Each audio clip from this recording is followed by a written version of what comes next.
We're living in an extraordinary moment in history. We are at a moment here in 2025 where we have world historic, game-changing technologies now starting to scale. But America and the world itself are going through huge contortions.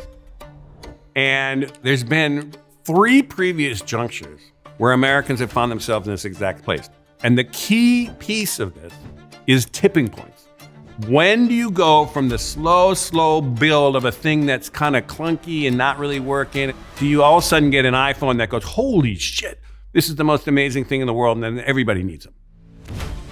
And what I'm trying to tell you now is we are in the middle of 3 tipping points that are world historic changes that are happening around us today. I'm Pete Leyden. I've basically been following the story of technology and its evolution and looking ahead into how it's going to change the world over the next 25 years.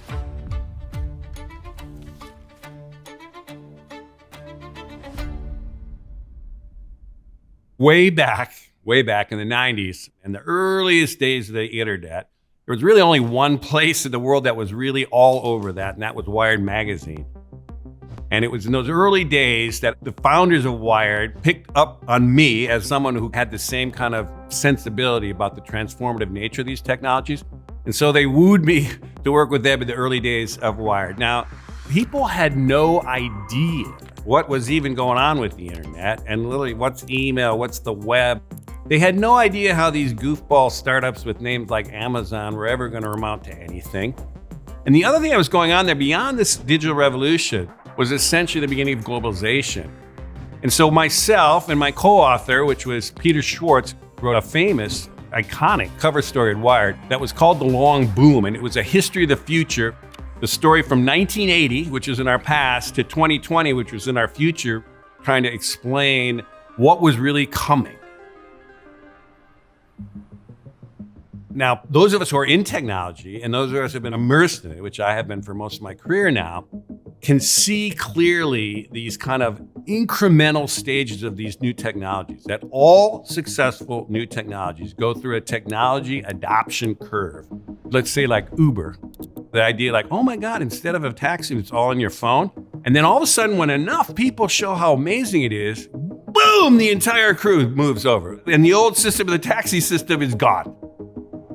So you're watching an old system being essentially dismantled or having to come down at the same time as we're taking off on these new technologies to build the next systems.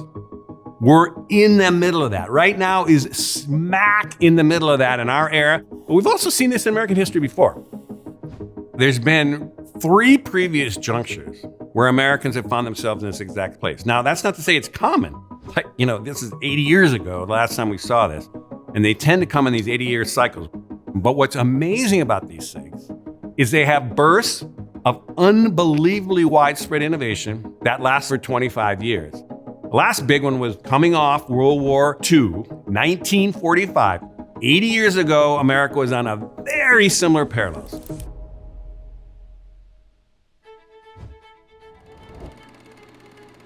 We basically were watching the essentially dismantling of the old world that had been working pretty well, the economy and societies of the West. And then there'd been a crash, and you run into the Great Depression of the 1930s. Now, what that was the old system of running the economy just wasn't working. And so what happens is you watch these junctures in American society, we get super polarized.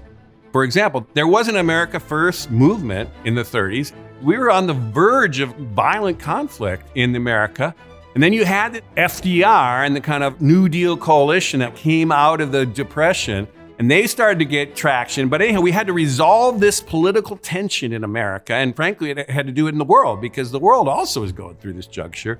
And so from 1945 to 1970, we watched the great post-war boom. Many people call it the high point of global capitalism. And you built this crazy economy where you did many things that were completely different than the previous era. Tax the rich at 90%. You watched incredible investment in public infrastructure like the interstate highway system and building suburbs. You basically watched the GI Bill and education, building institutions for higher education, expanding it for the boomers. That all happened in 25 years, the Great Society, the whole thing, 25 years. And then we ran in the 70s. It started kind of getting along in the tooth, stagflation, oil shocks. But here's the point. Old system had to come down. super conflict around it, and ultimately the building of a thing that was dramatically different than before. We've been through that before. And funny enough, like I say, if you go another 80 years back, we did it again.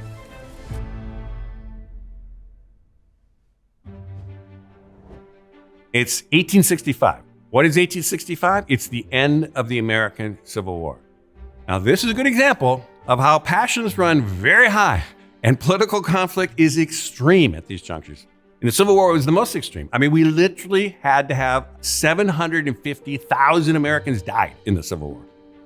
America, since the founding, had been in tension with these two economic systems. One was essentially a system of the early manufacturing economy where you needed free labor in the North.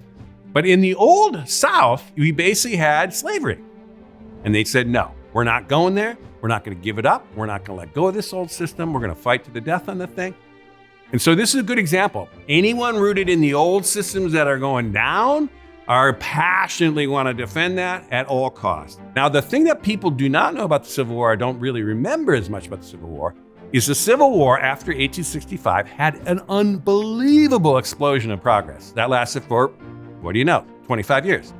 For example, the Homestead Act, which is you gave anybody who went out west 150 acres for free. There was also land-grant universities. All these little states started building institutes of higher education to educate average people, but also to be pushing scientific understanding of agriculture. But here's the other progress that was going on. It was technology. It was only after the war that America blew out like 175,000 miles of rail and essentially stitched the entire continent together with this steel-based rails. And essentially we reinvented America in 25 years. And here's the even crazier thing though. You go back another 80 years, we did it again.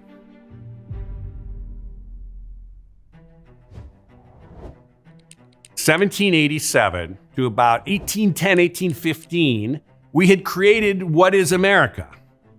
One way to understand what was happening in America at that time was it was part of a bigger part of Western Europe, in particular an extension of Britain, which was going through the Enlightenment at the time.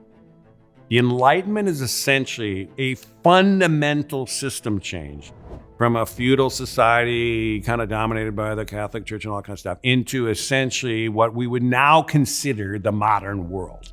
And they invented 6 huge things that we still are working within today. Now, the reason I'm kind of saying that is that had world historic implications. That was a building of a civilization that we essentially invented, we humans, but we Western Europe, in basically a space of 120 years.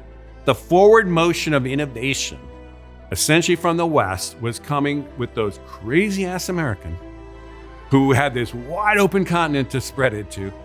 And that is what America's role has been vis-a-vis the West in every one of those epochs. I'm arguing we have one more crank at that wheel with the arrival of 3 world historic changes that are happening around us today. And the most obvious one is the arrival of artificial intelligence. ChatGPT. Maybe you've heard of it. If you haven't, then get ready, because this promises to be the viral sensation that could completely reset how we do things. The arrival of generative AI, with the arrival of ChatGPT 3.5 in November of 2022, I think we're going to see that as a world historic moment. I think people will look back on that is the starting gun of what will be understood as the age of AI. And I use age in a very explicit way, which is when you talk about a different age that humans enter, like, oh, the humans, entered the Bronze Age or the Iron Age. I mean, you're talking about essentially a fundamental game-changing technology, a breakthrough, a step change in our abilities, that once you cross that threshold, you don't go back. We're going to watch an explosion of amplification. The amplification of our mental powers with digital computers and now AI are going to be very similar to the amplification of our physical powers that mechanical engines, initially by steam, created the prosperity and wealth of the world that we know now, where we're just going to say, holy shit, we had no idea this is the world we're in.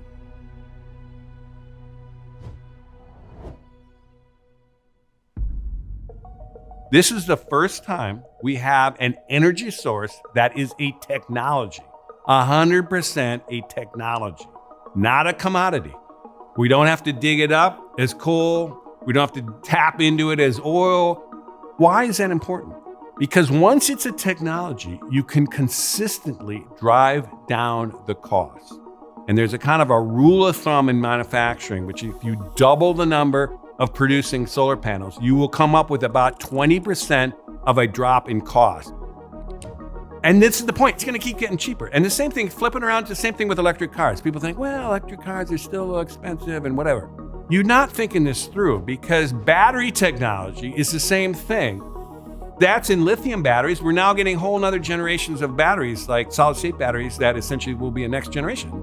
But the point is, the forward motion of costs coming down on clean energies is just beginning.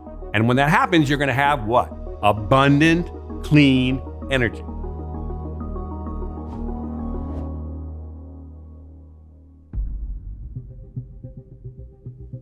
Basically, right around the time that we essentially had our earliest breakthroughs on generative AI, which is about 15 years ago, we also had the big breakthrough in what they call CRISPR, which is we figured out a way to cheaply and easily edit the genome of any living thing.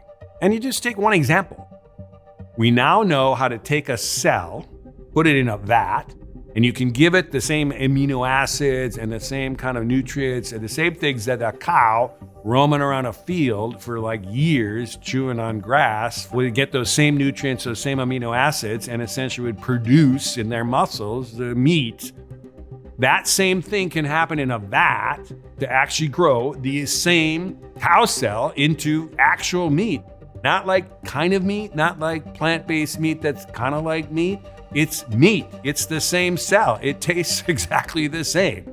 And what's happened, we've only 25 years ago, it's like 2003 was the first time humans had ever cracked or understood the human genome. It took $3 billion and it took 15 years to do it. The cost of doing that from $3 billion had been driven down so far, it was $1,000. It's now at the point where it's about $100. And eventually it's gonna keep driving down to $50 or nothing. It's not just the same level, it is twice as fast. We can now essentially design these things for outcomes that we want to happen cheaply and easily.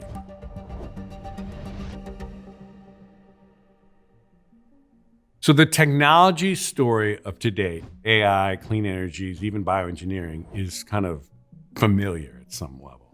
The next several iterations here, though, I think is putting a bigger lens on what's going on today. And it gets us back to what we were describing as what's happening in America is a once in a year reinvention. And in fact, it's even possible that what's going on here is essentially the early days of building a 21st century civilization. And so when you think about that, you go beyond the technology. That's like the foundation. And so the next thing up, I think, from technologies, you start thinking, okay, well, what could you build with those technologies? What kind of an economy would you want to build? The economic system that the United States has been based on, that has worked for essentially the top 10% for sure, and certainly for the top 1%, has not been working for 80%. And it's gotten to the point where they just have had it.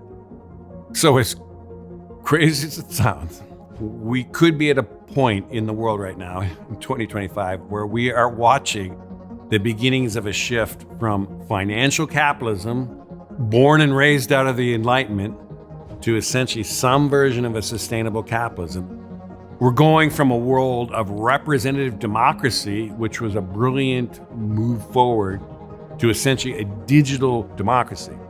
And we're also going to go from a world of nation states, which again was a great breakthrough from empires and colonies of the past, to some kind of global governance that coordinates the 10 billion people on this planet.